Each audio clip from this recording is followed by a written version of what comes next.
இந்த செய்திக்கு ஆதாரமாக நெகேமியா எழுதின புத்தகம் 2ஆம் அதிகாரம் 18வது வசனம். என் தேவனுடைய கரம் என்மேல் நன்மையாக இருக்கிறதையும் ராஜா என்னோட சொன்ன வார்த்தைகளையும் அவர்களுக்கு அறிவித்தேன். அப்பொழுது அவர்கள் எழுந்து கட்டுவோம் வாருங்கள் என்று சொல்லி அந்த நல்ல வேலைக்கு தங்கள் கைகளை திடப்படுத்தினார்கள். அல்லேலூயா சொல்லுவோமா? நெகேமியாவின் புஸ்தகத்திலிருந்து இன்னைக்கு நம்ம ஒரு சில காரியங்களை நாம் தியானிக்க போகிறோம்.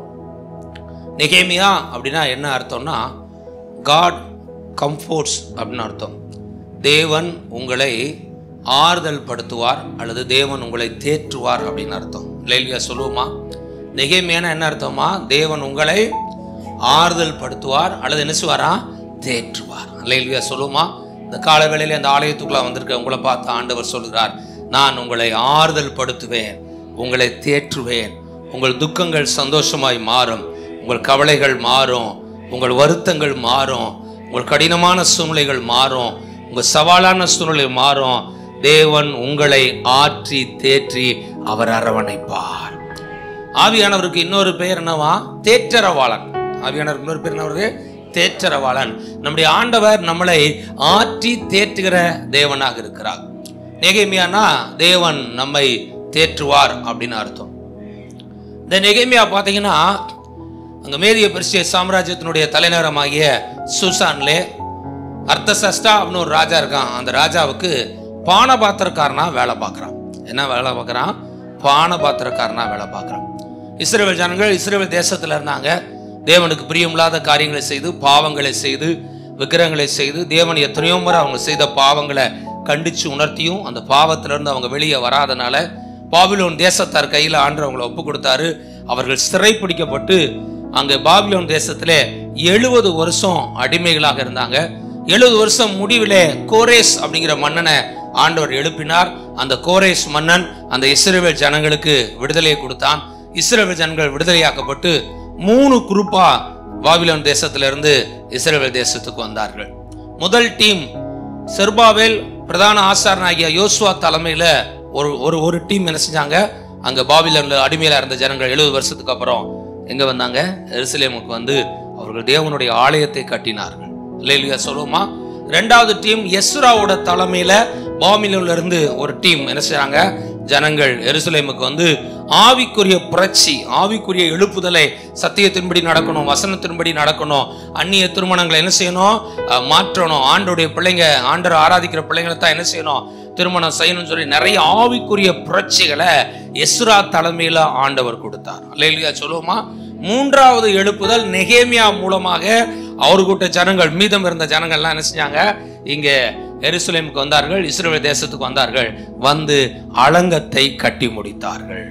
அல்லேலூயா சொல்லுமா? ஆண்டவரை ஆராதிக்கிற ஜனங்கள் தேவனை விட்டு பின்வாங்கி போய் தவறுகள் பாவங்களை செய்யும் பொழுது ஆவியானவர் வந்து என்ன செய்றாருன்னா, எரேமியா தீர்க்கதரிசி மூலமா அவங்களை வந்து கண்டிக்கிறார். அவங்ககிட்ட வந்து என்ன செய்றாரு? பேசுறார். நீங்க செய்கிற தவறுகள் இருந்து வெளியே வாங்க, பாவங்கள்ல இருந்து வெளியே வாங்க, அனுசைங்க, விக்கிரக ஆராதனையில இருந்து வெளியே வாங்க, நீ செய்து கொண்டிருக்கு தவறு, இந்த தவறான காரியங்கள்ல இருந்து விடுதலை ஆகணும், வெளியே வந்துருங்கன்னு சொல்லி எரேமியா தீர்க்கதரிசி இஸ்ரவேல் ஜனங்களை போய் என்ன செய்யறான்? எச்சரிக்கிறான். எச்சரிச்சாலும் இஸ்ரவேல் ஜனங்க என்ன செய்ய மாட்டேங்கிறாங்க? வெளியே வர மாட்டேங்கிறாங்க.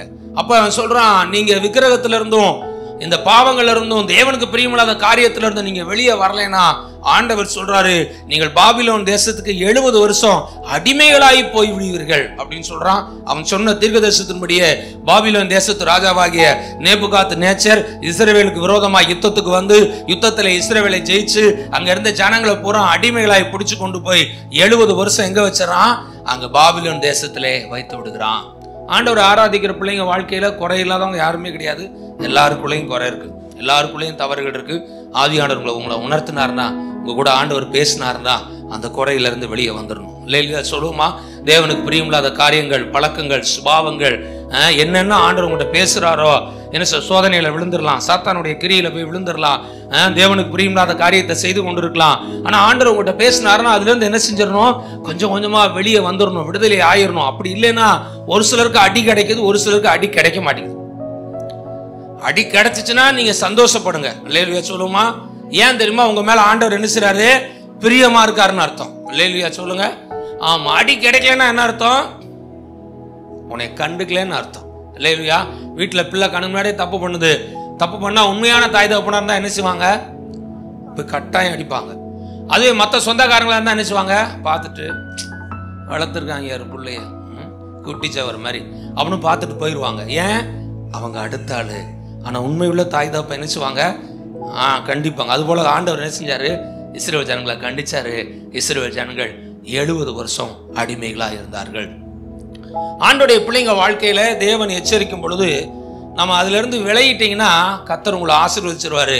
தண்டனை கிடையாது, அழிவு கிடையாது, நஷ்டம் கிடையாது, வியாதி கிடையாது, மரணம் கிடையாது, உனக்கு எந்த விதமான தீமை கிடையாது. நாம அதை செய்யாமல் இருக்கும்போது நம்ம நினைச்சிட்டு இருப்போம் ஆண்டவர் கண்டுக்கலே நினைப்போம். நிச்சயம் ஒரு நாள் என்ன கிடைக்கும்? அதுக்குரிய சிச்சை கிடைக்கும். பைபிளை போட்டு தன் நேசிக்கிற புத்திரனை ஆண்டவர் என்ன செய்றாரா? சிச்சிக்கிறாராம். ஒரு சிச்சையை கொடுப்பார், வருத்தத்தை கொடுப்பார், வேதனையை கொடுப்பார், ஒரு கஷ்டத்தை கொடுப்பார், அழுகையை கொடுப்பார், ஒரு கண்ணீரை கொடுப்பாரு. ஏன் அப்படின்னா உன்னை நீ டெஸ்ட் பண்ணி பார்க்கணும், உன்னை சோதிச்சு பார்க்கணும். அந்த நேரத்தில் ஆவியானவர் கூட பேசிட்டாருன்னா, ஆண்டவரே என்கிட்ட என்ன குறைன்னு கண்டுபிடிச்சு ஜெபம் பண்ணி அதுல இருந்து விடுதலையாகி வெளியே வந்துட்டீங்கன்னா கர்த்தர் உங்களை ஆசீர்வதிச்சு உங்களை குறித்து வைத்திருக்கிற திட்டங்களையும் நோக்கங்களையும் அவர் நிறைவேற்றி உங்கள் வாழ்வை, உங்கள் குடும்பத்தை தேவன் மகிமையாய் நடத்துவார். அல்லேலூயா சொல்லுவோமா? அப்ப இஸ்ரவேல் ஜனங்கள் என்ன செய்றாங்க? அங்க எகிப்துல பாபிலோன் தேசத்துல அடிமைகளா இருக்காங்க. முதல் டீம் வந்து ஆலயத்தை கட்டிட்டாங்க. ரெண்டாவது டீம் எஸ்ரா தலைமையில ஆவிக்குரிய புரட்சி உண்டாயிருச்சு. இப்ப நெகேமியா அங்க சூசான் அரண்மனையில அர்த்தசஷ்டா ராஜாவுக்கு பான பாத்திரக்காரனா வேலை பார்த்துக்கிட்டு இருக்கான். என்ன வேலை பார்க்கறான்? பான பாத்திரக்காரனா கப் பியரர் அப்படின்னு இங்கிலீஷ்ல போட்டிருக்கு. ராஜாவுக்கு என்ன செய்யறது? திராட்சை ரசம் கொடுக்கறது, தண்ணி கொடுக்கறது, அவருக்கு எல்லா உணவு புறம் கொடுக்கறது யாரு? நெகேமியா தான் கொடுக்கறது. நல்ல ஒரு அற்புதமான செட்டில்மெண்ட், நல்ல உயர்ந்த வேலை, அரண்மனையில வேலை. ராஜாவுக்கு என்ன செய்யணும்? திராட்சை ரசம் கொடுக்கணும். ராஜாவுக்கு ரொம்ப நம்பிக்கையான ஆளு நெகேமியா. சாதாரண திராட்சை ரசம் கொடுக்குற ஆளு அப்படின்னு நினைச்சிடாதீங்க. ராஜ சாப்பாட சாப்பிடுறவன். இல்லையா சொல்லுவோமா? இவங்களோட வேலையை என்னன்னா, ஒரு திராட்சை ரசம் எல்லாம் ரெடி பண்ணி முடிச்சு முதல் நெகேமியா தான் ஒரு டம்ளர் குடிப்பாரு. முதல்ல யார் தான் குடிப்பாரு? நெகேமியா தான் கொடுப்பாரு. குடிச்சிட்டு தான் அதுக்கப்புறம் தான் என்ன வரும்? ராஜாவுக்கு. இப்போ ராஜாவுக்கு பானபாத்திரக்கார வேலை, ராஜா சாப்பிடுற சாப்பாடு, ராஜா குடிக்கிற திராட்சை ரசம், நல்ல வேலை, உயர்ந்த சம்பளம். ராஜா முன்னாடி ட்ரெஸ் எல்லாம் எப்படி போட்டுக்கணும்? Best dress. தங்குறது எங்க தான் தங்கியிருப்பாரு? அரண்மனைக்கு பக்கத்திலே தங்கியிருப்பாரு. சிறப்பான வேலையில நல்ல செட்டில் ஆகி அங்கேயே உட்கார்ந்துட்டாரு. ஏற்கனவே 2 டீம் எங்க போயிட்டாங்க? எங்க சொந்த தேசம் இஸ்ரவேல் தேசம் எருசலேமுக்கு போகணும் அப்படின்னு சொல்லி செருபாபேல் கூப்பிட்ட உடனே செருபாபேல் யோசுவா தலைமையில ஒரு டீம் அங்க போயிட்டாங்க. ரெண்டாவது எஸ்ரா கூட்டணி, எஸ்ரா தலைமையில ஒரு கூட்டம் என்ன செஞ்சாச்சு? போயாச்சு. இவன் நல்லா அரசாங்க வேலை எல்லாம் செட்டில் ஆன உடனே அவனுக்கு போக மனசு இல்லை, அங்கேயே இருக்கான். கொஞ்ச நாள் கழிச்சு யூதேயாவில இருந்து இஸ்ரவேல் தேசத்துல இருந்து தன் சகோதரனாகிய அனனியாவும் மற்ற சகோதரர்களும் என்ன செய்றாங்க? இங்க இவனை பார்க்க வர்றாங்க. வந்த உடனே இந்த நெகேமியாவுக்கு ஒரே சந்தோஷம். என்ன சந்தோஷம்னா, என் ஊர்ல என் தேசத்துல இருந்து என் சொந்தக்காரங்களா வந்திருக்காங்க, அவங்கள போய் நான் பார்த்து விசாரிக்க போறேன்னு சொல்லி இந்த நெகேமியா போய் அவங்கள பார்த்து விசாரிக்கிறான். நம்ம ஊர்ல எல்லாரும் எப்படி இருக்காங்க? இஸ்ரவேல் தேசம் எப்படி இருக்கு? எருசலேம் எப்படி இருக்கு? தேவனுடைய ஆலயம் எப்படி இருக்கு? அங்க ஜனங்க எல்லாம் நல்லா இருக்காங்களா? சந்தோஷமா இருக்காங்களா? அப்படின்னு ஆர்வமா போய் கேட்டா அங்க வந்த அந்த டீம் சொந்தக்காரங்க ஓன்னு அழுகுறாங்க. நெகேமியாட்ட என்ன சொல்லி அழுகுறாங்க? அங்க நாங்க சந்தோஷமா இல்ல, அங்க அலங்கம் இடிக்கப்பட்டு கிடக்கு, பெரிய நிந்தையும் அவமானத்தையும் நாங்க என்ன செய்யறோம்? சந்திச்சுக்கிட்டு இருக்கோம், பல ஆபத்துகளை சந்திச்சுக்கிட்டு இருக்கோம் அப்படின்னு சொல்லி அவர்கள் தங்கள் பிரச்சனைய அங்க சொல்றாங்க. என்ன பிரச்சனை அப்படின்னா, இஸ்ரவேல் தேசத்துடைய தலைநகரம் எருசலேம், எருசலேமுடைய அலங்கம் என்ன செய்யப்பட்டிருக்கு? இடிக்கப்பட்டிருக்கு. அந்த நாட்கள்ல ஒரு தேசம் இருக்குன்னா அந்த தேசத்துடைய தலைநகர் எந்த ஊரோ அந்த ஊரை சுற்றி என்ன செஞ்சிருவாங்கன்னா பெரிய கோட்டைச்சுவர் கட்டிடுவாங்க. ஆக்ராவுக்கு நாங்க போயிருந்தப்போ பார்த்தீங்கன்னா அங்க இந்த ரெட் ஃபோர்ட், செங்கோட்டை அப்படின்னு ஒரு பெரிய இது இருக்கு, அரண்மனை இருக்கு. அவங்க சொல்றாங்க கிட்டத்தட்ட 127 ஏக்கருக்கு போயிட்டு இருக்கான். எவ்வளவா? 127. அது ஏதோ சம்திங் அளவு கரெக்டா எனக்கு தெரியல. மிகப்பெரிய கோட்டை. அப்புறம் என்ன செஞ்சோம்? ஜோத்பூருக்கு போனோம். நிறைய கூட்டிட்டு போனாங்க. போற இடம் பூரா பார்த்தா பெரிய பெரிய கோட்டைகள்.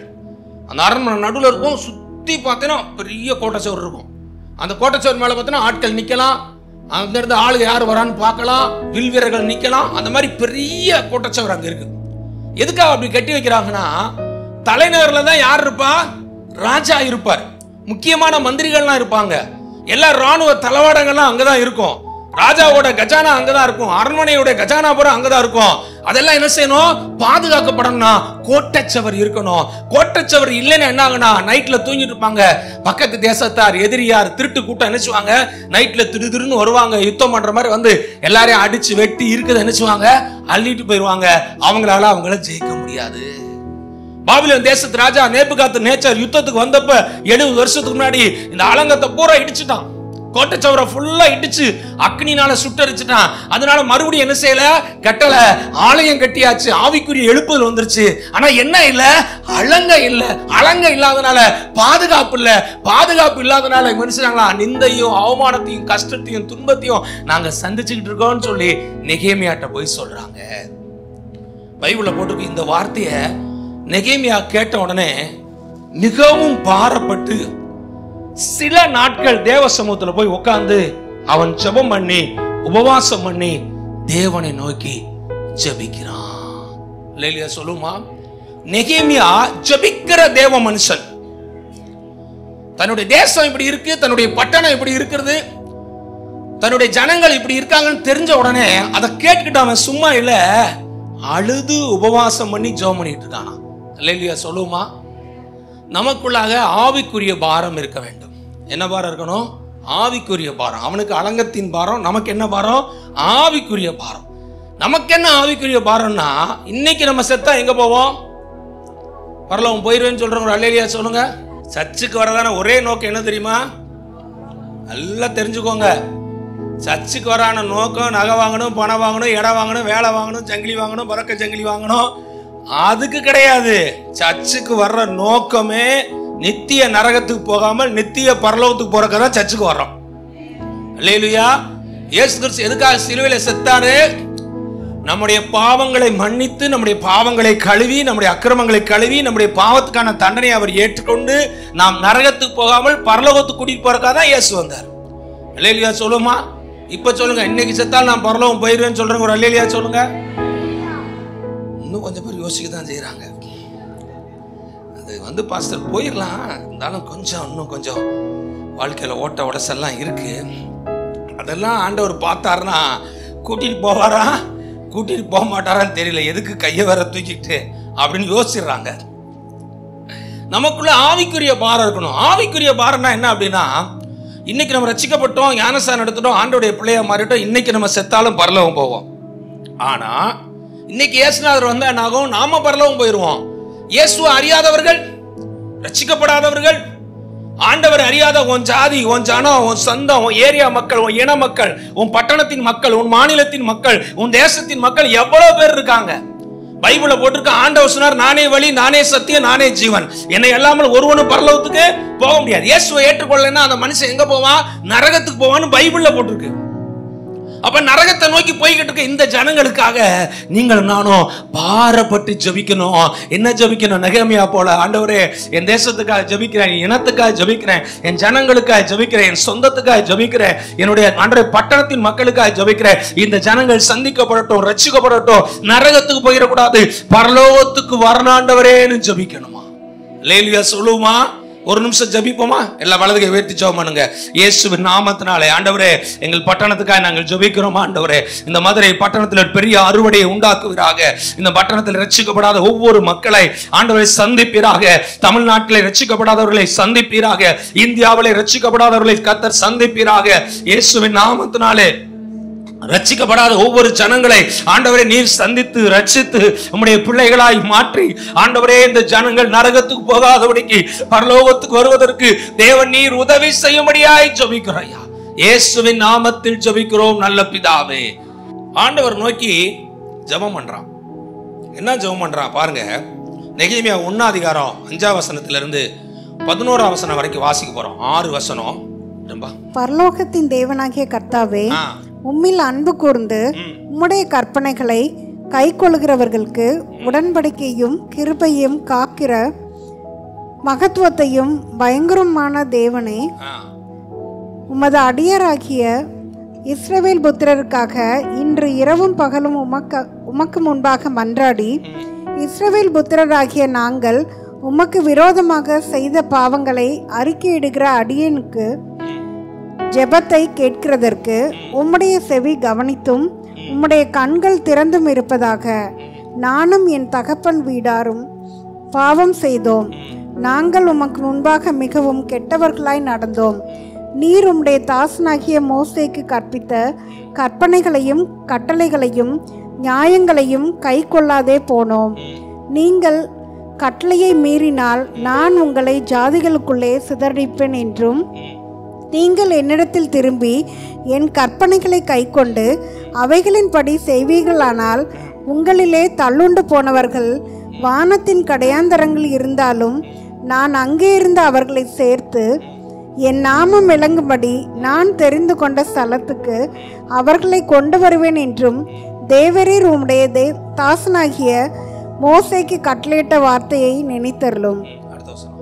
தேவரீர் உமது மகா வல்லமையினாலும் உமது பலத்த கரத்தினாலும் மீட்டு கொண்ட உமது அடியாரும் உமது ஜனங்களும் இவர்கள்தானே. ஆண்டவரே, உமது அடியானின் ஜெபத்தையும் உமது நாமத்துக்கு பயப்பட வேண்டும் என்று விரும்புகிற உமது அடியாரின் ஜெபத்தையும் உமது செவிகள் கவனித்திருப்பதாக. இன்றைக்கு உமது அடியானுக்கு காரியத்தை கைகூடி வர பண்ணி இந்த மனுஷனுக்கு முன்பாக எனக்கு இரக்கம் கிடைக்க பண்ணியறலும் என்று பிரார்த்தித்தேன். நான் ராஜாவுக்கு பானபாத்திரக்காரனாய் இருந்தேன். பாருங்க, சில காலம் உபவாசித்து இரவும் பகலும் தேவனை நோக்கி ஜெபம் பண்ணி கொண்டிருக்காங்க. சொல்லுமா, ஜனங்கள் நிந்தைக்குள்ள இருக்காங்க, அவமானத்துக்குள்ள இருக்காங்க, பாதுகாப்பு இல்லாம இருக்காங்க, கஷ்டப்படுறாங்க. அவர்களை எதிரிகள் ஈஸியா என்ன செய்றாங்க, கொள்ளையடிச்சிட்டு போறாங்க. இதை கேட்ட உடனே சில காலம் தேவனுடைய சமூகத்துல போய் உபவாசம் பண்ணி இரவும் பகலும் தேவனை நோக்கி ஜெபம் பண்ணுகிறான். சொல்லுங்க, ராஜா இருக்க ஒரு ஆளுக்கு லீவு கிடைக்கிறது ஈஸியா கஷ்டமா? சொல்லுங்க. ராஜா கிட்ட வேலை பார்க்குற ஆளுக்கு லீவு கொடுத்துருவாங்களா? கொடுக்க மாட்டாங்க. ஒரு நாள் லீவு கேட்டா கூட ராஜா என்ன சொல்வாரு? நோ, முடியாதும்பார். ஏன்? பானபாத்திரக்காரனா சாதாரண ஒரு ஆளை வைக்க மாட்டாங்க. தான் உயிருக்கே உத்தரவாதம் பண்ணுகிறவன் யாரு? நெகேமியா. ரொம்ப நம்பிக்கையான, ரொம்ப உறுத்தான, தன்னை குறிச்சு ரொம்ப நல்ல எண்ணம் வச்சிருக்க, தனக்கா உயிரையே கொடுக்கணும் அப்படின்னு நினைக்கிற ஒருத்தனை தான் ராஜா என்ன வைப்பான்? பானபாத்திரக்காரனா வைப்பான். ஏன்? எதிரிகள் அல்லது வேற கெட்ட மந்திரிகள் பானபாத்திரம் கையில கொஞ்சம் போல நைட்ல பால்ல விஷத்தை கை கலந்து ராஜாவை போட்டு தள்ளிப்பா அப்படின்னு சொன்னா, இவன் பணத்துக்கு ஆசைப்படாதவனா இருக்கணும், வேற எதுக்கும் ஆசைப்படாதவனாக ராஜா மேல உறுத்தா இருக்கக்கூடிய ஒரு நபரா இருக்கணும். அப்படிப்பட்டவனை தான் பானபாத்திரக்காரனா வைப்பாங்க. ராஜாவுக்கு பானபாத்திரக்காரன் லீவு கேட்டா லீவு கிடைக்குமா? கிடைக்காது. பைபிள்ல போட்டிருக்கு, சில காலம் உபவாசித்து ஜெபம் பண்றாங்க. அல்லேலூயா. லீவு எடுத்துட்டு போய் என்ன செஞ்சிட்டு இருக்கான்? ஜெபம் பண்றான். என்ன ஜெபிக்கிறான்? ஆண்டவரே, நானும் எங்கள் தகப்பன் வீட்டாரும் உங்களுக்கு முன்னாடி பாவம் செஞ்சோம். உங்களுக்கு முன்பாக நாங்க நல்லதை செய்யல, கெட்டதை செஞ்சோம். நாங்கள் செஞ்ச எல்லா பாவத்துக்கான தண்டனையா எங்களை சிதறடிப்பேன்னு சொன்னீங்க. இப்ப எங்களை சிதறடிச்சிட்டீங்க. ஆண்டவரே, நாங்களும் எங்கள் முற்பிதாக்களும் செய்த தவறுகளை மன்னித்து ஆண்டவரே உங்க பக்கம் நாங்க மறுபடியும் திரும்ப வந்துட்டா வானத்தின் கீழே எங்க சிதறடிச்சிருந்தாலும் மறுபடியும் கொண்டு வந்து சேர்ப்பேன்னு சொன்னே அப்படின்னு சொல்லி பாவ மன்னிப்பின் ஜெபத்தை எடுக்கிறான். இரவும் பகலும் ஜெபிக்கிறான். அலங்கம் கட்டும்படியாய் ஜெபிக்கிறான். அல்லேலூயா. சொல்லுவோமா? ஒரு தேவனுடைய பிள்ளை சுயநலவாதி ஜெபமா இருக்கக்கூடாது. இன்னைக்கு நிறைய விசுவாசிகள் என்ன ஜெபிக்கிறாங்க? தனக்காக, தன் குடும்பத்துக்காக, தன் பிள்ளைகளுக்காக, இவங்களுக்காகவே ஜெபம் பண்ணிட்டு இருக்காங்க. நான் சொல்லுவேன், நீங்க உங்களை ஆண்டவர் மதுரையில வச்சிருக்காரு. இந்த மதுரையின் ரட்சிப்புக்காக நீங்க தான் ஜெபிக்கணும். தமிழ்நாட்டுல ஆண்டவர் உங்களை பிறக்க வச்சிருக்காரு. தமிழ்நாடு ரட்சிக்கப்பட முடியாது, நீங்க தான் என்ன செய்யணும்? ஜெபிக்கணும். நீங்க ஜெபிக்கலன்னா இந்த பட்டணம் அல்லது இந்த மக்கள் அழிஞ்சு எங்க போயிடுவாங்க? நரகத்துக்கு போயிடுவாங்க. மன்றாடி ஜெபிக்கிற நபரா இருக்க வேண்டும். சோதம் குமார பட்டணத்துல பாவம் பெருகிருச்சு, அநியாயம் பெருகிருச்சு, அக்கிரமம் பெருகிருச்சு, செஞ்ச பாவம் வானத்துக்கே எட்டிருச்சான். உடனே ஆண்டவர் 3 தூதர்களை அனுப்பி சோதம் குமார பட்டணத்தை போய் வேவு பாருங்க, எனக்கு வந்த நியூஸ் படி அது பாவங்கள் நிறைஞ்சதா இடமா இருந்துச்சுன்னா போய் நல்லா பார்த்துட்டு அந்த பட்டணத்தை 2 பட்டணத்தை அக்னினால சுட்டரிச்சு அழிச்சிருங்கன்னு அனுப்புறாரு. 3 தூதர்கள் வந்தப்ப ஆபிரகாமோட வீட்டுக்கு வர்றாங்க. ஆபிரகாம்கிட்ட சாப்பிட்டு முடிச்சு அவனை ஆசீர்வதிச்சுட்டு உனக்கு குழந்தை கிடைக்கும், அடுத்த வருஷத்துல உனக்கு ஒரு ஈசாக்கு என்ன செய்வான், பிறப்பான்னு பேரை கொடுத்து எல்லா ஆசீர்வாதத்துல கொடுத்துட்டு அவங்க போகும்போது அவங்க சொல்றாங்க, நாங்கள் சோதோம் குமாராவை அழிக்க போகிறோம். சோதோம் குமாராவில் யார் இருக்கா? லோத்தோட குடும்பம் அங்க இருக்கு. உடனே அவன்கிட்ட பேசுறான், ஐயா நீங்க போய் சோதோம் குமாரை அழிக்க போறேன்னு சொல்றீங்களே, ஒருவேளை 50 நீதிமான்கள் அந்த ஊர்ல இருந்தா 50 நீதிமான்களை சேர்த்து அந்த ஊரை நீங்க அழிச்சிருவீங்களா? பாவிகளோட சேர்ந்து நீதிமானை அழிப்பீங்களா? அது உங்களுக்கு தூரமா இருக்கட்டும், ஜெபம் பண்றான். உடனே அந்த தூதன் சொல்றாரு, சரி 50 நீதிமான் இருந்தா அந்த ஊரை நான் அழிக்கிறேன். அப்புறம் ஆபிரகாம் யோசிக்கிறான், ஒருவேளை 40 பேர் இருந்தா அழிச்சிருவீங்களா? மறுபடியும் ஜெபம், சரிப்பா 40 பேர் இருந்தா அழிக்கிற, 30 பேர் இருந்தா அழிச்சிருவீங்களா? சரிப்பா 30 நீதிமான் அந்த ஊர்ல இருந்தா போதும், அந்த ஊரை அழிக்கல வந்துடும். ஒருவேளை 20 பேர் இருந்தா அழிச்சிருவீங்களா? இல்லப்பா 20 பேர் இருந்தா கூட அழிக்க, 10 பேர் இருந்தா அழிச்சிருவீங்களா? 10 பேர் இருந்தா கூட அழிக்கல. போயிட்டாங்க. உள்ள போனா லோத்து குடும்பம் மாத்திரம் தான் நீதிமான், மத்த எல்லாம் என்னது பாவிகளும் அநியாயம் செய்யறவங்களா இருந்தாங்க. பட்டணத்தை ஆண்டவர் அழிச்சார். ஆனா ஆபிரகாமுக்குள்ள இருந்த சுபாவத்தை பாருங்க, அவன் தன்னுடைய இனம் தன்னுடைய சொந்தம் அழிஞ்சு போயிடக்கூடாதுன்னு சொல்லி தேவனுடைய சமூகத்திலே அவன் மன்றாடி ஜெபிக்கிறான். நீங்க ரட்சிக்கப்பட்டீங்க, நீங்க ஞானஸ்தானம் எடுத்துட்டீங்க, நீங்க ஆண்டவருடைய பிள்ளையா மாறிட்டீங்க. இன்னைக்கு நீங்க மரிச்சா நீங்க பரலோகத்துக்கு போவீங்க. உங்க சொந்த பந்தம், உங்க இனம், உங்க ரத்த சம்பந்தப்பட்டவங்க, உங்க மனைவி அல்லது உங்க கணவன், உங்க பிள்ளைங்க, உங்க பேரம்பேத்தி யாராவது ரட்சிக்கப்படாம இருக்காங்களா? ஞானஸ்தானம் எடுக்காம இருக்காங்களா?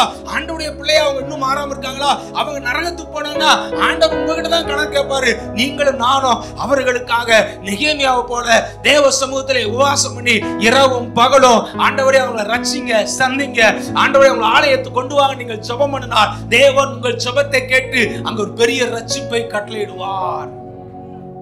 நெகேமியா தனக்காக ஜெபிக்கல, தன் தேசத்துக்காக ஜெபிக்கிறான். தன்னுடைய தேவனுடைய ஆலயம் இருக்கிற இடத்துக்காக ஜெபிக்கிறான். தன்னுடைய சொந்தங்களுக்காக அவன் ஜெபம் பண்ணிட்டு இருக்கான். தன்னுடைய பாவத்துக்காக ஜெபிக்கல. நாங்க எல்லாரும் செஞ்ச பாவத்தை என்ன செய்யுங்க, மன்னிங்க என்ன செய்யறான், ஜெபம் பண்ணிட்டு இருக்கான். ஆண்டவர் ஜெபிக்கிற மனிதர்களை ஆசீர்வதிப்பார், பயன்படுத்துவார். அவருடைய இதயத்தின் விருப்பத்தை தேவன் நிறைவேற்றுவார். இல்லையா சொல்லுமா? எசேக்கியேல் புத்தகத்துல ஆண்டவர் சொல்றாரு, நீ எருசலேம் நகரம் எங்கும் உருவ போய் அந்த பட்டணத்திலே செய்யப்படுற பாவங்களுக்காக யாரெல்லாம் கண்ணீர் விட்டு கதறி அழுது ஜெபம் பண்றாங்களோ அவங்க நெத்தியில போய் ஒரு அடையாளத்தை போடு அப்படின்னு தூதர்களை அனுப்புறாரு. யாருடைய நெத்தியில அடையாளம் போடணுமா?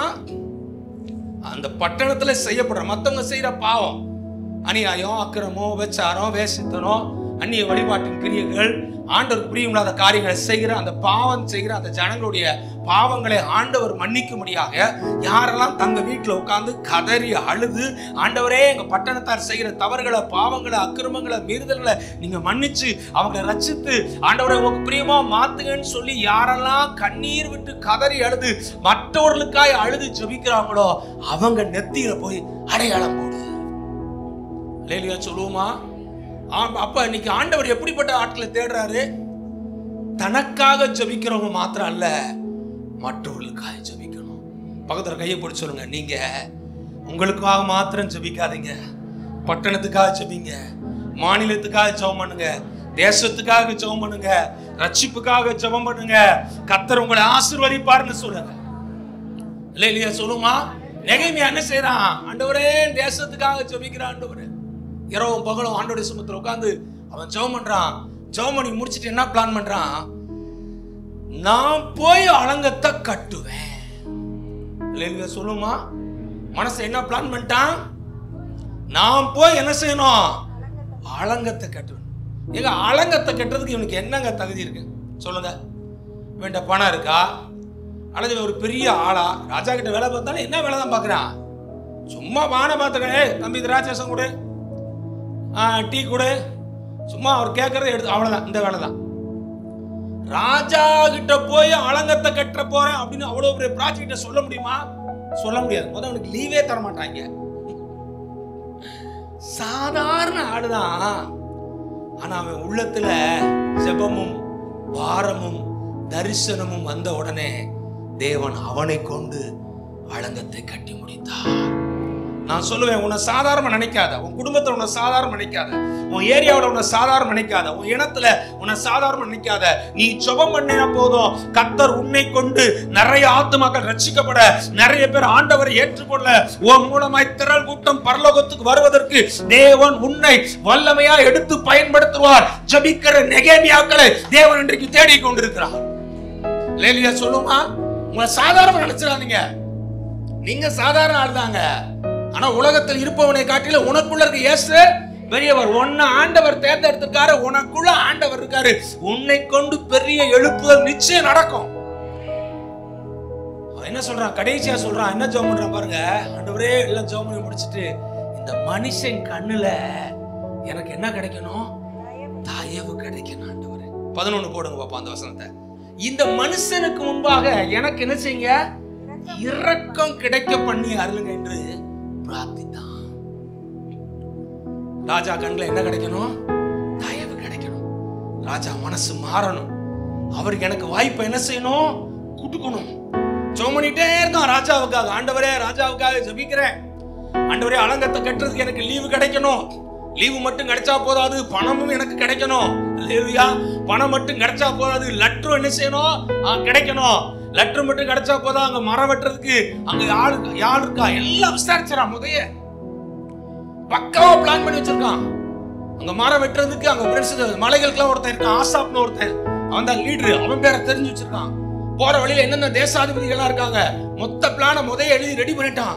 எல்லாத்தையும் வச்சு சொல்லி சொல்லி மனசுக்குள்ள என்ன செஞ்சுட்டே இருக்கான்? ஜோமிட்டே இருக்கான். ராஜா கிட்ட பேசுறதுக்கு ஒரு வாய்ப்பு கிடைச்ச உடனே மொத்த ப்ராஜெக்டையும் ராஜா கிட்ட சொல்லிட்டான். அல்லேலூயா சொல்லுமா. நான் சொல்லுவேன், நீ ஜெபிக்கிறவன மனுஷனா இருந்தா மட்டும் போதாது, ஆயத்தம் உள்ள மனுஷனா இருக்கணும் மத்தவங்கிட்ட இயேசுவை பத்தி சொல்றதுக்கு. பைபிள்ல போட்டிருக்க சமய வாய்த்தாலும் சமய வாய்க்காவிட்டாலும் சுவிசேஷத்தை அறிவிக்க முடியும். எப்படி இருக்கணுமா? ஜாக்கிரதையா என்றாரு. சும்மா ஜோமனா மட்டும் போதும். ஆண்டவரே, மதுரையை ரசிங்க, மதுரையை ரசிங்க, என் சொந்தத்தை ரசிங்க, என் பந்தத்தை ரசிங்க. உள்ள வசனம் ரெடியா இருக்கணும். எப்படி சுவிசேஷம் சொல்ல போறோம், எப்படி ரட்சிப்புல வழி நடத்த போறோம், என்ன சொல்ல போறோம், எல்லாம் பிளான் பண்ணணும். மனசுல வச்சு அவங்களுக்காக ஜெபம் பண்ணிட்டே இருக்கணும். எப்ப அவங்களை சந்திக்க வாய்ப்பு கிடைக்குன்னு கேட்கணும். வாய்ப்பு கிடைக்கும் போது அவர்களை இயேசுவை பற்றி சொல்லி அவர்களை ஆண்டவருக்குள்ளாய் வழி நடத்திடணும். அல்லேலூயா சொல்லுமா. வாய்ப்புக்காக யார் காத்துக்கிட்டு இருக்கா? நெகேமியா காத்துக்கிட்டு இருக்கான். வாசிங்க, அடுத்து பாருங்க. அந்த வாய்ப்பு கிடைச்ச உடனே நெகேமியா என்ன செய்யறான் பாப்போம். 2ஆம் அதிகாரம் 4ஆம் வசனம் வாசிங்க. அப்பொழுது ராஜா என்னை பார்த்து, நீ கேட்கிற காரியம் என்ன என்றார். அப்பொழுது நான் பரலோகத்தின் தேவனை நோக்கி ஜெபம் பண்ணி ராஜாவை பார்த்து, ராஜாவுக்கு சித்தமாயிருந்து அடியேனுக்கு உமது சமூகத்தில் தயை கிடைத்ததானால் என் பிதாக்களின் கல்லறையில் இருக்கும் பட்டணத்தை கட்டும்படி யூதா தேசத்துக்கு நீர் என்னை அனுப்ப வேண்டிக் கொள்கிறேன் என்றேன். போதும் பாருங்க. ராஜாவுக்கு டெய்லி வந்தா பானபாத்திரம் கொடுக்குறான். ராஜா அவனை பார்க்கறான். நேத்து முந்தானத்து இருந்த மாதிரி உன் முகம் இல்லையே, இன்னைக்கு உன் முகம் எப்படி இருக்கு? ரொம்ப வாடலா இருக்கு. சரீரத்துல வியாதி இருக்க மாதிரியும் தெரியல, ஏதோ மன வியாதி மாதிரி உனக்கு தெரியுது. என்னப்பா உனக்கு பிரச்சனைன்னு ராஜா கேட்கிறான். இல்லையா சொல்லுமா. ராஜா கிட்ட வேலை பார்க்கறவன் ஒரு மாதிரியா இருந்தா அவனுக்கு கவலையா பட போறான். என்னடா மாதிரியா கேப்படா அவனுக்கு துரத்தி விட்டுருவான். ஆண்டவர் ராஜா கண்ணுல என்ன கிடைக்க பண்றாரு? தயவு கிடைக்க கேட்கிறாரு. ஏன்பா இப்படி மாதிரியா இருக்க? ஏன் ஒரு முகம் ஒரு வாடலா இருக்கு? உடனே அவன் சொல்றான், ரெடியா இருக்கான். ஆப்பர்ச்சுனிட்டி ராஜா பேசிட்டான். பேசின உடனே ராஜாட்ட சொல்றதுக்கு வேலை எப்படி இருக்கு? ரெடியா இருக்கான். உடனே ராஜாவை பார்த்து சொல்றான், ராஜாவுக்கு சித்தமா இருந்தா அடியனுக்கு உங்கது சமூகத்துல தயவு கிடைச்சதுன்னா என் பிதாக்கன் கல்லறைகள் இருக்கிறதா எருசலேமுக்கு நான் போகணும். அந்த பட்டணத்தை கட்டும்படி யூதா தேசத்துக்கு நீர் என்னை அனுப்ப உம்மிடத்தில் வேண்டிக் கொள்கிறேன். அவன் கேட்கிறான், நீ சொல்றது எனக்கு புரியலையே, என்ன சொல்ற? இப்ப சொல்றான், என் ஜனங்கள் அங்க நிந்தையில இருக்காங்க, அவமானத்துல இருக்காங்க, பாதுகாப்பு இல்லாம இருக்காங்க, பல கஷ்டத்துல இருக்காங்க. நீங்க என்ன அனுப்பணும். நீங்க என்ன அனுப்புனீங்கன்னா நான் போய் அந்த அலங்கத்தை கட்டுவேன். உடனே ராஜா சொல்றான், ஓகே, பர்மிஷன் கிராண்டட், போ அலங்கத்தை கட்டு. அவ சொல்றான், போற வழியில தேசாதிபதிகள் எல்லாத்துக்கும் லெட்டர் கொடுங்க. மரம் வெட்டுற ஆசாப்புக்கு என்ன செய்யுங்க? ஒரு லெட்டர் கொடுங்க. எல்லா வேலைக்கும் என்ன செய்யுங்க, லெட்டர் கொடுங்க. எல்லாத்துக்கும் லெட்டர், அதுக்கு தேவையான எல்லா பொருட்கள் எல்லாம் கஜானால இருந்தே வருது. போய் கட்டிக்கொள். ஜபிக்கிற மனிதன் எவன் ஒருவன் தேவனிடத்துல கேட்கிறானோ, ஜபிக்கிற அத்தனையும் தேவன் அவனுக்கு நிச்சயமாய் கொடுப்பார். பின்னாடி இருந்து ஒரு சத்தம் வரலையே. உன் வாழ்க்கையில உனக்கு என்ன வேணுமோ நீ ஜெபம் பண்ணினா, உன் ஜெபத்துக்கு முன்னாடி எந்த ஒரு தடை நிக்க முடியாது, எந்த ஒரு பிரச்சனை நிக்க முடியாது. நீ தேவ சமூகத்துல உட்கார்ந்து ஜெபம் பண்ணி எந்த விஷயத்தை தேவனிடத்துல கேட்டாலும் தேவன் உன் ஜெபத்தை கேட்டு உன் ஜெபத்துக்கு 100% கர்த்தர் உனக்கு பதில் தருவார். உன் காரியத்தை ஜெயமாக்குவார். சொல்லுமா, ஜெபிக்கிற மனிதனமாக மாத்திரம் அல்ல, தரிசனமுடைய தலைவனாய் மாறணும். செயல்படுற தலைவனா நீ மாறினா நீ சாதாரண ஆள்தான். ஆனா உன்னை கொண்டு தேவன் பெரிய காரியத்தை செய்வார். வில்லியம் கேரிங்கிற ஒரு மிஷனரி, செருப்பு தைக்கிற சாதாரண ஒரு தொழிலாளி, இங்கிலாந்து தேசத்துல இந்தியாவுக்கு வந்து இயேசுவை பத்தி சொல்லி இந்திய மக்களோட ரட்சிப்புக்காக 27 மொழிகள்ல பைபிளை மொழிபெயர்த்து பைபிள் யூனிவர்சிட்டி என்ன செஞ்சாரு, சராம்பூர் யூனிவர்சிட்டியை உருவாக்கி பல சபைகளை ஸ்தாபிச்சு மிகப்பெரிய எழுப்புதலை இந்தியாவுல செஞ்சாரு. அவர் சொன்னது என்ன தெரியுமா, தேவனிடத்திலிருந்து பெரிய காரியங்களை எதிர்பார், தேவனுக்காய் பெரிய காரியங்களை சாதிக்கப்பார். ஆமென் சொல்லுமா. நீங்கள் நானும் ஆராதிக்கிற ஆண்டவர் சாதாரண தேவன் இல்லைங்க, மிகப்பெரிய தேவன். ஆமென் சொல்லுமா. நீங்க ஜெபம் பண்ணா ரட்சிக்கப்படாதவன் கட்டாயம் ரட்சிக்கப்படுவான். நீங்க ஜெபம் பண்ணா அசைக்கப்படாத இடங்கள் அசைக்கப்படும். நீங்க ஜெபம் பண்ணா எழுப்புதல் இல்லாத இடத்துல எழுப்புதல் வரும். நீங்க ஜெபம் பண்ணா மாற்ற முடியாத விஷயங்கள் கூட தேவன் மாற்ற வைப்பாரு. நீங்க ஜெபம் பண்ணா கிடைக்காத வேலை கிடைக்கும், வராத பணம் வரும், வராத சந்ததி வரும். உனக்கு என்னென்ன நன்மைகள் தடைபட்டிருக்கோ தேவனை நோக்கி, நெகேமியாவை போல பரலோகத்தின் தேவனை நோக்கி நீ ஜெபம் பண்ணினா உன் ஜெபத்தின் வல்லமை, உன் ஜெபத்துக்கு வல்லமை இருக்கிறது. தேவன் உன் ஜெபத்தின்படியே உனக்கு நிச்சயமா அற்புதம் செய்வார். கரங்களை தட்டி ஆண்டோட நாமத்தை மகிமைப்படுத்துவோம். எந்த பாபிலோன் தேசத்து ராஜா அலங்கத்தை இடிச்சானோ, முக்கியமான பாயிண்ட், அதே ராஜா அரண்மனையில இருந்து அலங்கத்தை கட்டுறதுக்கான பணத்தை கர்த்தர் கொடுத்தாரு. அல்லேலூயா சொல்லுமா. புரியுதா? இன்னும் புரியுதா? நல்லா கவனிங்க. எந்த தேசத்து ராஜா அலங்கத்தை இடிச்சானோ அதே தேசத்துடைய கஜானால இருந்து பணத்தை கொடுத்து கர்த்தர் அலங்கத்தை கட்ட வச்சார். அல்லேலூயா சொல்லுமா. அதுதான் நம்முடைய தேவன். ஆமென் சொல்லுமா. உங்களை அழிக்கன்னு எவன் நினைக்கிறானோ அவனை வச்சே கர்த்தர் உங்களுக்கு ஆசீர்வாதத்தை கொடுப்பார். உங்களை வச்சு எவன் பொறாமைப்பட்டு உங்களை பார்த்து பள்ள கட்டிச்சான், அப்படி பண்ணணும் இப்படி பண்ண நினைக்கிறானோ அவன் மூலமாவே கர்த்தர் பல நன்மைகளையும் பல அனுகூலமான சூழ்நிலை கர்த்தர் மாற்றி விரோதிகளை நண்பர்களாய் மாற்றி சமாதானம் பண்ணுற தேவன் சமாதானம் பண்ண வைத்து உன் காரியத்தை கர்த்தர் ஜெயமாக்கி கொடுப்பார். அல்லேலூயா. அலங்கத்தை எவன் இடிச்சானோ அவனே அலங்கத்தை கட்டுறதுக்கு காசையும் கொடுத்து மரத்தையும் கொடுத்து லட்டையும் கொடுத்து போயா கட்டிட்டு வாயான்னு சொல்லி அந்த ராஜ்யத்துல இருந்து 70 வருஷம் வேற ஒரு ராஜா மூலமா ஆண்டவர் அலங்கத்தை கட்ட வச்சாரு. அல்லேலூயா சொல்லுமா. உன் குடும்பம் இடிக்கப்பட்டு கிடக்கா, வீடு இடிக்கப்பட்டு கிடக்கிறதா, உன் வாழ்க்கையில பல காரியங்கள் இடிபட்ட சூழ்நிலை போல இருக்கிறதா, உயிரற்ற சூழ்நிலையா இருக்கிறதா, பல வருஷங்களாகி ஒரு மாற்றம் இல்லாமல் இருக்கிறதா, நெகேமியா போல நீ பரலோகத்தின் தேவனை நோக்கி ஜெபம் பண்ண ஆரம்பித்தால் உன் குடும்பத்தை கர்த்தர் கட்டுவார், உன் வீட்டை கட்டுவார், உன் வேலையை கட்டுவார், உன் தொழிலை கட்டுவார், உன் வாழ்க்கையை கட்டுவார், உன் எதிர்காலத்தை கட்டுவார். தேவன் உன் வாழ்வின் அத்தனை பகுதிகளை உன் ஜெபத்தின் மூலமாய் கர்த்தர் கட்டி எழுப்பி வெற்றி பெற செய்வார். இல்லையா சொல்லுமா. பக்கத்துல கை பிடிச்சிருங்க. உங்க ஜெபத்துக்கு முன்னாடி சொல்லுங்க, உங்க ஜெபத்துக்கு முன்னாடி நடக்க முடியாத எந்த அற்புதம் கிடையாது. நீங்க ஜெபம் பண்ணா பரலோகத்தின் தேவன் காரியத்தை வாய்க்க பண்ணுவார். அல்லேலூயா சொல்லுமா. அழுது ஜெபம் பண்றான், நாம் போய் கட்டணும்னு முடிவு பண்றான். ராஜாவோட கண்ணில் தயவு கிடைக்கணும்னு என்ன செய்யறான், நினைக்கிறான். ராஜா கிட்ட தைரியமா ப்ராஜெக்ட பேசுறான். வந்தாச்சு. வந்தவுடனே இஸ்ரவேல் ஜனங்க எல்லாரையும் கூப்பிடுறான். கூப்பிட்டு அவங்கள பார்த்து சொல்றான். இப்ப வாசிங்க நெகேமியா 2:18. என் தேவனுடைய கரம் என்மேல் நன்மையாக இருக்கிறதையும் ராஜா என்னோட சொன்ன வார்த்தைகளையும் அவர்களுக்கு அறிவித்தேன். அப்பொழுது அவர்கள் எழுந்து கட்டுவோம் வாருங்கள் என்று சொல்லி அந்த நல்ல வேலைக்கு தங்கள் கைகளை திடப்படுத்தினார்கள். நெகேமியா வந்துட்டான் இஸ்ரவேல் தேசத்துக்கு, எருசலேமுக்கு வந்து அங்க இருக்க மூப்பர் எல்லாரையும் கூப்பிட்டு சொல்றான், நான் ராஜாட்ட உங்க விஷயத்தெல்லாம் என்கிட்ட வந்து சொன்னாங்க, உங்களுக்காக நான் ஜெபம் பண்ணேன், ராஜா கிட்ட பேசினேன், எல்லா அனுமதியோட நான் வந்திருக்கிறேன், எல்லாரும் என்ன சொல்றீங்க அப்படின்னு கேட்கிறான். உடனே ஜனங்க எல்லாரும் சொல்றாங்க, வாருங்கள் எழுந்து கட்டுவோம் என்று சொல்லி இந்த நல்ல வேலைக்கு தங்கள் கைகளை திடப்படுத்தினார்கள். நீங்க ஜெபம் பண்ணிட்டு போனீங்கன்னா அனுகூலமான சூழ்நிலையை தேவன் வாய்க்க பண்ணுவார். நீங்க ஜெபம் பண்ணிட்டு போனீங்கன்னா காரியங்கள் எல்லாம் ஆயத்தம் பண்ணி கர்த்தர் வச்சிருப்பார். நீங்க ஜெபம் பண்ணிட்டு போனீங்கன்னா உங்க காரியத்தை ஆண்டவர் லெகுவாய் முடிப்பார். இன்னைக்கு நிறைய பேருடைய வாழ்க்கை வெற்றி இல்லாத காரணம் தெரியுமா? ஜெபமே இல்ல.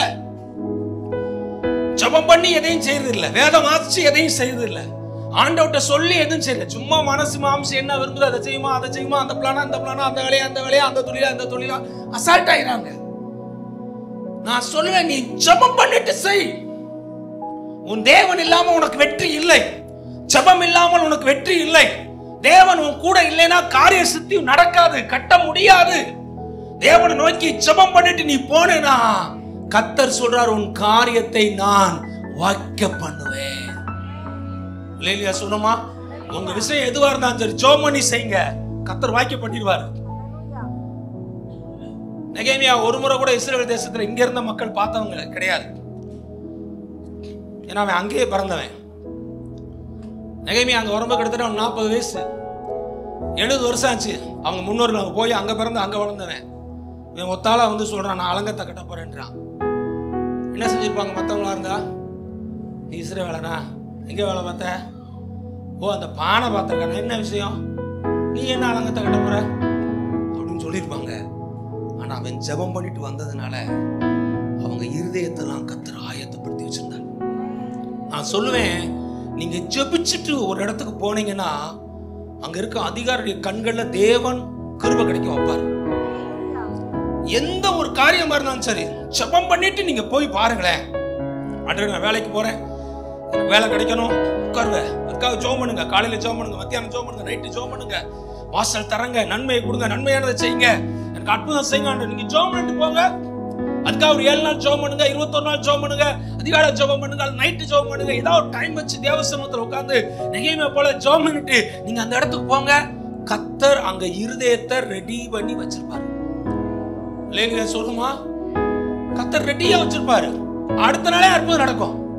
ஆமென் சொல்லுமா? ஏன்னா அதான் ஜெபத்தோட வல்லமை. நெகேமியா வந்தவொடனே அவங்க எல்லாரும் சொன்னாங்க, வாங்க எழுந்து எல்லாரும் கட்டுவோம். 12 கோத்திரத்தார் எல்லாரையும் கூப்பிடுறான் நெகேமியா. இந்த அலங்கத்தை சீக்கிரமா கட்டி முடிக்கணும். ஒவ்வொரு கோத்திரத்தாருக்கும் ஏரியா பிரிச்சு விடுறான். இதான் ஊர் முடிச்சுக்கிறோம், எருசலேம் இதான் முழு அலங்கம்.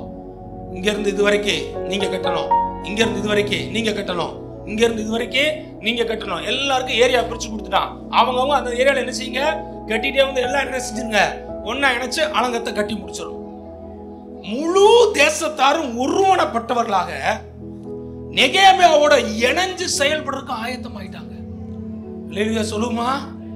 நான் சொல்ல, நீங்க ஜெபம் பண்ணீங்கன்னா உங்க குடும்பத்துல ஒருமனம் கிடைக்கும். நிறைய குடும்பத்துல ஒருமனமே கிடையாது, வேலையில ஒருமனம் கிடையாது. இவங்க என்ன சொல்லுவாங்க, அவங்க என்ன சொல்லுவாங்க, ஏன்னா ஜெபம் இல்ல. நான் சொல்லுவேன், ஒரு குடும்ப தலைவன் ஜெபிக்கிறவனா இருந்தால், குடும்ப தலைவி ஜெபிக்கிறவளா இருந்தால், தேவன் குடும்பத்திலே ஒருமனப்பாட்டை கர்த்தர் எழுப்பி தருவார். ஆமென் சொல்லுமா? குழப்பமான முடிவுகளை ஆண்டவர் எடுத்து போட்டு ஒரே சிந்தனைய, ஒரே எண்ணத்தை, ஒரே திட்டத்தை ஆண்டவர் கொடுத்து உங்க குடும்பத்தை கர்த்தர் உயர்த்துவார். லேவியா சொல்லுமா? இவன் போய் ஜெபம்ன்ட்டு போய் பேசுறான், எல்லாரும் ஒன்று சேர்ந்து வாங்க எழுந்து கட்டுவோம். கட்ட ஆரம்பிச்சிட்டாங்க. கட்ட ஆரம்பிச்ச உடனே சம்பலாத்து தோபியான 2 பேர் இருக்காங்க. இவங்க யாருன்னா இஸ்ரவேல் தேசத்துக்கு விரோதமானவங்க. இஸ்ரவேல் தேசத்தை நன்மை விசாரிக்க ஒருத்தன் வந்துட்டான்னு தெரிஞ்ச உடனே அவங்களுக்கு வெசனமா இருந்துச்சான். எப்படி இருந்துச்சான்? ஏன்? இஷ்டத்துக்கு உள்ள போகலாம், இஷ்டத்துக்கு அடிக்கலாம், இஷ்டத்துக்கு கொள்ளையடிக்கலாம். இவங்களை அடிச்சா கேட்கறதுக்கு யாருமே கிடையாது, எந்த பாதுகாப்பு இவங்களுக்கு கிடையாது. இப்படி இருந்த இவங்களுக்கு ஒருத்தன் வந்து எழும்பி வந்துட்டானே, இவன் ஏதோ அலங்கத்தை கட்ட போறேன்றான், இஸ்ரவேல் தேசத்துக்கு என்ன செய்ய போறேன்றான், பாதுகாப்ப கொடுக்க போறேன்னு சொல்றானே, தசனப்படுறான்.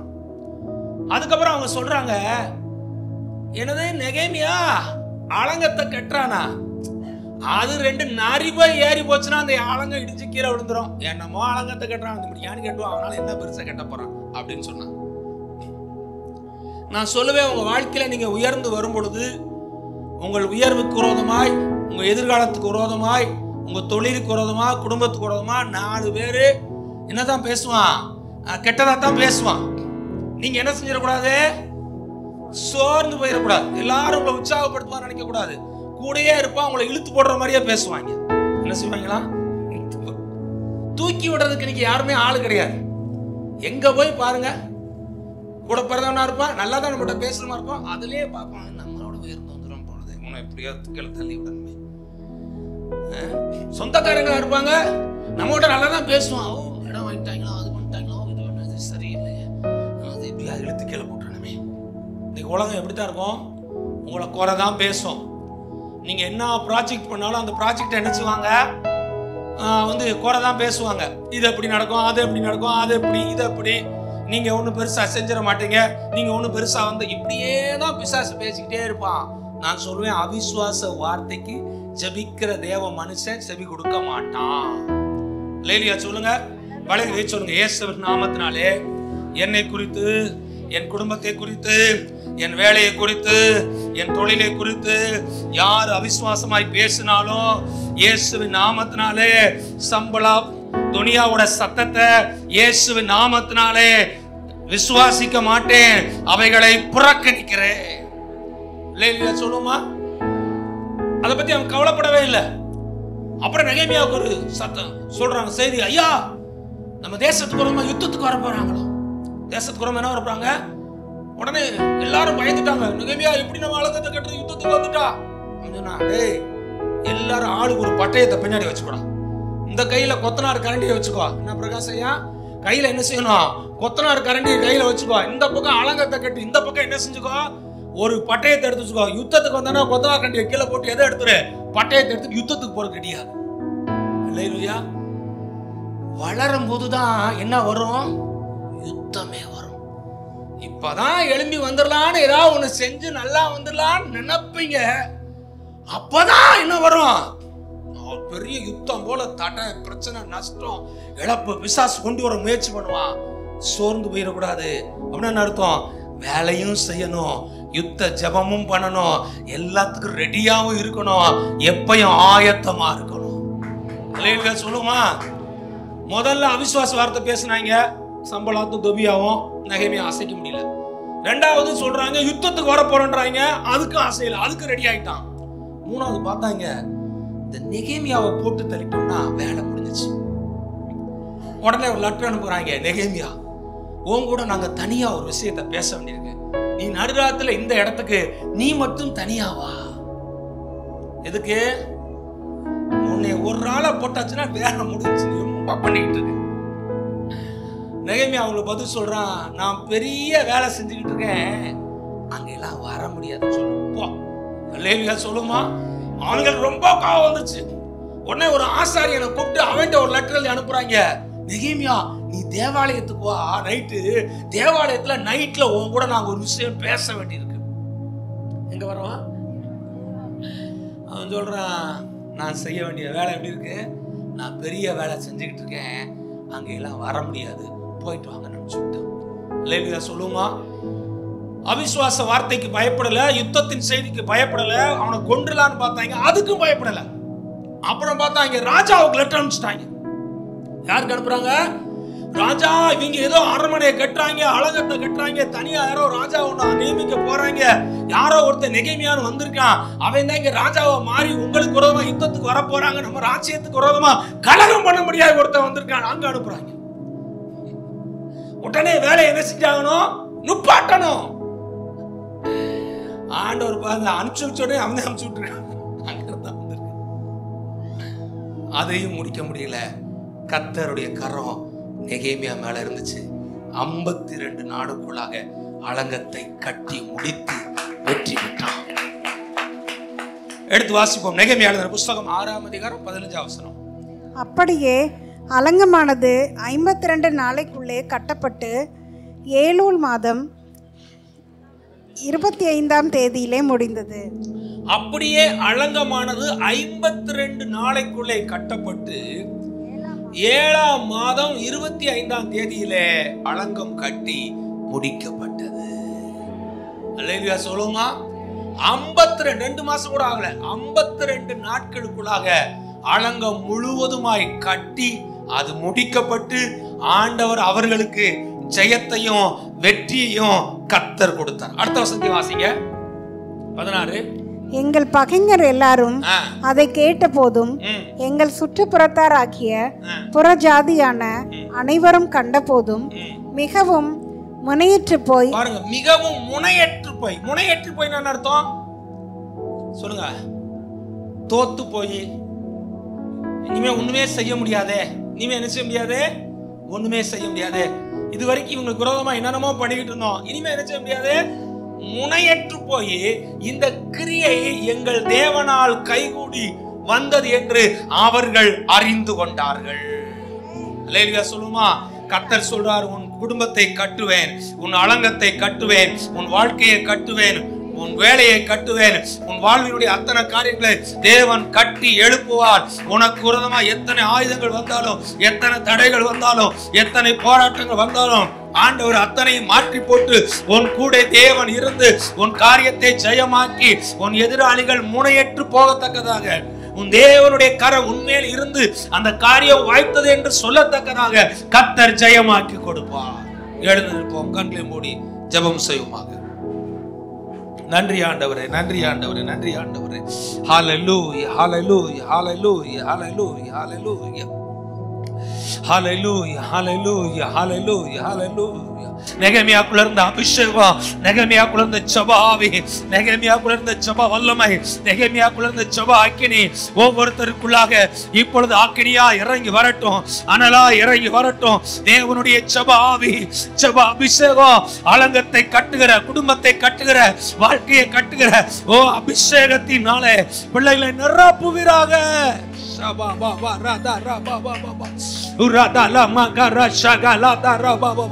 வல்லமை இறங்கட்டும், தேவனுடைய வல்லமை இறங்கி வரட்டும்.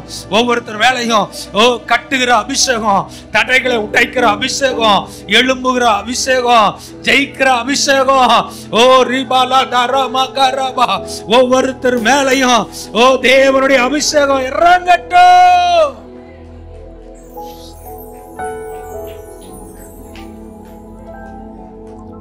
நீதான் நெகேமியா. கர்த்தர் சொல்றார், நீதான் நெகேமியா, தேவனுடைய ஆறுதல். கர்த்தர் சொல்றார், உனக்கும் நீ ஆறுதல், மற்றவர்களை ஆறுதல் படுத்த நான் உன்னை தேர்ந்தெடுத்திருக்கிறேன். உன் மூலமாய் தேவனுடைய ஆறுதல் இறங்கி வரும், உன் மூலமாய் தேவனுடைய தேற்றம் உண்டாகும். கர்த்தருடைய ஆவியானவர் உன்னை எடுத்து பயன்படுத்துவேன்னு சொல்றாரு. நீ அநேகரை ஆறுதல் படுத்துவ.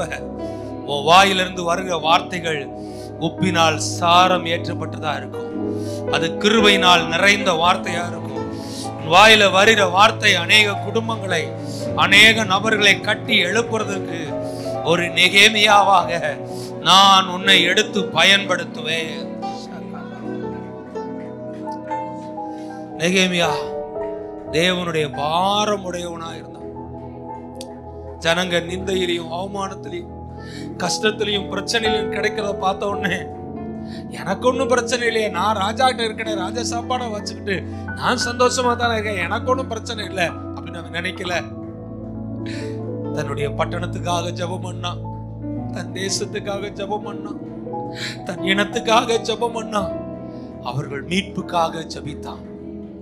தேவனுடைய பிள்ளைய, நீ ரட்சிக்கப்பட்ட, நீ ஞானஸ்தானம் எடுத்துட்ட, நீ கர்த்தருடைய பிள்ளையா மாறிட்ட, நீ பரலோகம் போயிருவ, நீ ராஜா மாதிரி இருப்ப அங்க அப்படின்னு சேஃப்டியா உட்கார்ந்துறாத. கர்த்தர் சொல்றாரு, நீ ஒரு நெகேமியா, நீ ஆலங்கத்தை கட்ட வேண்டும், என் ஊழியத்தை நீ கட்ட வேண்டும். ஆண்டவர் சொல்றார், உன் மூலமாய் திரள் கூட்ட ஜனங்கள் ரட்சிக்கப்பட வேண்டும், திரள் கூட்ட ஜனங்கள் ரட்சிக்கப்பட வேண்டும். சும்மா இருந்துராத, அமைதியா இருந்துராத, செயல்படாம இருந்துராத. வலதுக்கு வச்சிருக்க ஆண்டவரே, என் மூலமா நிறைய பேர் ரட்சிக்கப்படணும் ஆண்டவரே, என் மூலமா நிறைய ஆத்துமாக்கள் ரட்சிக்கப்படணும் ஆண்டவர். என் மூலமா ஆண்டவரே நரகத்துக்கு போய்கிட்டு இருக்க திரள் கூட்ட ஜனங்கள் என் சபைக்கு நான் கூட்டிட்டு வரணும் ஆண்டவரே.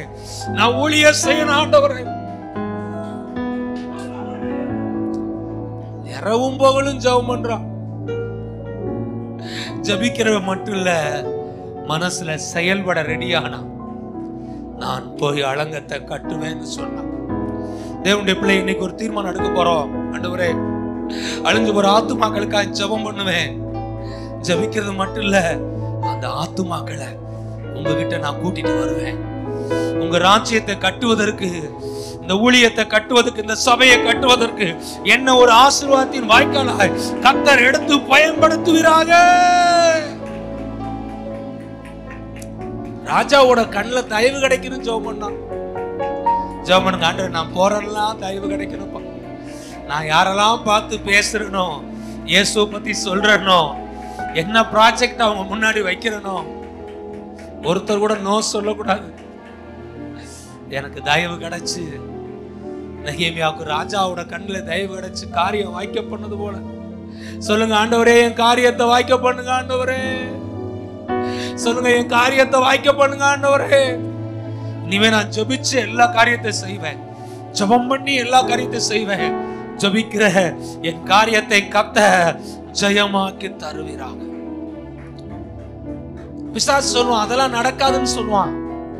பிசாசு சொல்லுவான், அதெல்லாம் பெரிய வேலைப்பா, அதெல்லாம் நீ எப்படிப்பா செய்ய போறன்னு சொல்லுவான். நான் சொல்லுவேன், நீ ஜெபம் பண்ணா போதும். உலகத்தில் இருக்கவனை காட்டினோம், உனக்குள்ள இருக்கிற ஆண்டவர் பெரியவர். அவருடைய நன்மையான கரம் உன் மேல இருக்கு. அவருடைய நன்மையின் கரம் உன் மேல இருக்கிறதுனால நீ எழுந்து ஆலயத்தை கட்டுவ. நீ எழுந்து குடும்பங்களை கட்டுவ. நீ எழும்பி பட்டணத்தை ரட்சிப்புகளை வழி நடத்துவ. நீ எழும்பி உன் சொந்த பந்தத்தை, உன் இனத்தை கர்த்தருக்குள்ள கொண்டு வருவ.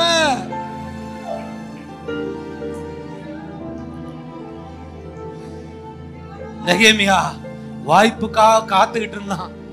ஆண்டவரே, என் கையில ஒண்ணும் இல்லை, எல்லாம் உங்க கையில தான் இருக்கு. எல்லாத்தையும் ஜெபம் பண்ணிட்டான். வாய்ப்புக்காக காத்து அவன் ஜெபம் பண்ணிக்கிட்டே இருந்தான்.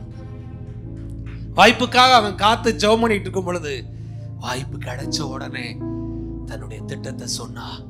கர்த்தர் காரியத்தை வாய்க்க பண்ணார். தேவனுடைய பிள்ளையே, உனக்கும் குறித்த நேரத்தை வைத்திருக்கிறேன், குறித்த காலத்தை வைத்திருக்கிறேன். உன் குடும்பத்துக்கு, உன் வேலைக்கு, உன் தொழிலுக்கு, உன் பிள்ளைகளுக்கு, உன் வாழ்வுக்குரிய காரியங்களை நான் ஆயத்தம் பண்ணி வைத்திருக்கிறேன். ஏற்ற காலத்திலே சின்னவன் 1000, சிறியவன் வளர்த்த ஜாதி. ஏற்ற காலத்திலே உன் வாழ்விலே, உன் குடும்பத்திலே தீவிரமாய் நடப்பிப்பேன். ஜெபம் பண்ணா கர்த்தர் வாசலை திறந்தாரு. வந்துட்டான் எருசலேமுக்கு. அலங்கத்தை பூரா நைட்ல போய் சுத்தி பாக்குறான். எல்லாம் இடிஞ்சு கிடக்கு, ஒன்னும் அக்கினினால சுட்டரிச்சு கிடக்கு. நைட்ல போய் எல்லாத்தையும் பார்த்துட்டு ஆண்டவர் நோக்கி ஜெபம் பண்றான். ஆண்டவரே, இது வரைக்கும் என்ன நடத்திட்டீங்க, இங்க வரைக்கும் என்ன கொண்டு வந்துட்டீங்க. இனி வேலை ஆரம்பிக்கணும், வேலை ஆரம்பிக்கணும். இந்த மக்கள்கிட்ட போய் நான் பேசும் பொழுது இந்த மக்கள் என் கூட ஒண்ணு சேரணுமே. இந்த மக்கள் என் கூட ஒண்ணு சேரலன்னா நான் எப்படி அலங்கத்தை கட்ட முடியும்? மக்கள் பூரா என் கூட சேர்ந்து செயல்பட மாட்டேங்கிறாங்களே, செயல்பட வைக்கணுமே சொல்லி அவன் அலங்கத்தை பார்த்துவிட்டு அவன் ஜெபம் பண்ணிட்டு ஜனங்களிடத்துல போய் பேசினான். அவங்க வாயினான சொன்னாங்க, நெகேமியா, நாம் எழுந்து கட்டுவோம். இந்த நல்ல வேளைக்கு எங்கள் கைகளை நாங்கள் பலப்படுத்துவோம் என்று சொல்லி நெகேமியாவை பார்த்து இஸ்ரவேல் தேசத்தின் ஜனங்கள் சொன்னார்கள், வாருங்கள் எழுந்து கட்டுவோம் அலங்கத்தை. கர்த்தர் சொல்றார், உன் குடும்பம் கட்டப்படுன்றாரு, உன் ஊழியம் கட்டப்படும், இந்த சபை கட்டப்படும், உன் வாழ்க்கை கட்டப்படும், உனக்கு வீடு கட்டப்படும், உன் பிள்ளைங்க வாழ்க்கை கட்டப்படும். எந்தெந்த ஏரியாவுல பிசாசு அலங்கத்தை இடிச்சு வச்சிருக்கானோ, எந்தெந்த ஏரியாவுல தொத்து போயிருக்கியோ, கர்த்தர் சொல்றாரு, அவைகள் எல்லாம் மராமத்து வேலை பார்க்கப்படும். இடிக்கப்பட்ட அத்தனை பகுதிகள் மறுபடியும் கட்டப்படும். நீ மறுபடியும் எழும்புவாய், புதிய வல்லமையோடு, புதிய அபிஷேகத்தோடு, புதிய அக்கினியோடு, புதிய தரிசனத்தோடு, புதிய ஜெப பாரத்தோடு, கூடிய பாரத்தோடு எனக்கா எழும்புவா. நீதான் நெகேமியா. கர்த்தர் சொல்லுகிறார், உன்னை கொண்டு நான் கட்டுவேன். இதுவரைக்கும் உன் குடும்பத்தை ஏதாவது பகுதியில் பிசாசு உடைச்சு வச்சிருக்கானா? பிள்ளை வாழ்க்கையில உடைச்சு வச்சிருக்கானா? எந்தெந்த ஏரியாவில் உன் வாழ்க்கைய அலங்குங்கிற வாழ்க்கைய உடைச்சு வச்சிருக்கானோ, கர்த்தர் சொல்றார், இனி சத்துரு உட்புகுதல் இல்லை. இனி உன் வழியாய் சத்துரு வருவது இல்லை. இன்று கண்ட எகிப்தியனை இனி காண்பது இல்லை. இனி உனக்கு விரோதமா உன் குடும்பத்துக்கு விரோதமா இதுவரைக்கும் இருந்த போராட்டம் இனி இல்லை. கர்த்தர் சொல்றாரு, அந்த அலங்கங்கள் மறுபடியும் கட்டி எழுப்பப்படுகிறது.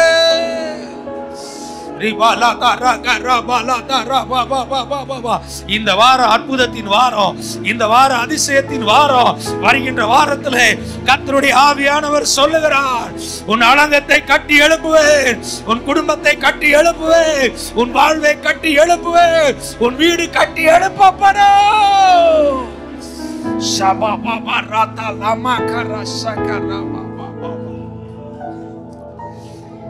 52 நாளுக்குள்ளாக அலங்கம் கட்டி முடிக்கப்பட்டது. எதிரிகளும் புறஜாதிகளும் முனையற்று போய், இந்த காரியம் எங்கள் தேவனால் கைகூடி வந்தது என்று சொல்லி வெட்கப்பட்டு கூனி குறுகி போனார்கள். கர்த்தர் சொல்றார், இதுவரைக்கும் உனக்கு விரோதமாய் போராடின பிசாசு அவன் முனையற்று போயிருவான். இதுவரைக்கும் உன் குடும்பத்துக்கு விரோதமா வாழ்க்கைக்கு விரோதமான போராடின மனிதர்கள் முனையற்று போய்விடுவார்கள். இதுவரைக்கும் உன் வாழ்க்கைக்கு விரோதமாய் போராடின போராட்டங்களை கர்த்தர் சொல்றாரு, அவைகள் முனையற்று போகும். இன்னும் 52 நாட்களுக்குள்ளாக உன் வாழ்விலே மிகப்பெரிய வெற்றியை பார்க்க போகிறார். அடுத்த 52 நாட்கள் உன் வாழ்விலே ஆவியானவர் பலத்த கிரியைகளை செய்வேன்னு சொல்றாரு. அடுத்த 52 நாட்களுக்குள்ளாக உன் வாழ்விலே பூத்து குலுங்கும், உன் வாழ்விலே நன்மை நடக்கும். உனக்குரிய எல்லாவற்றையும் நான் பொறுப்படுத்தி நடத்துவேன்னு சொல்றதுக்காக நான் இயேசுவின் நாமத்தினாலே எல்லா துதிகன மகிமையை ஏறெடுத்து ஜெபிக்கிறோம் நல்ல பிதாவே. நன்றி நன்றி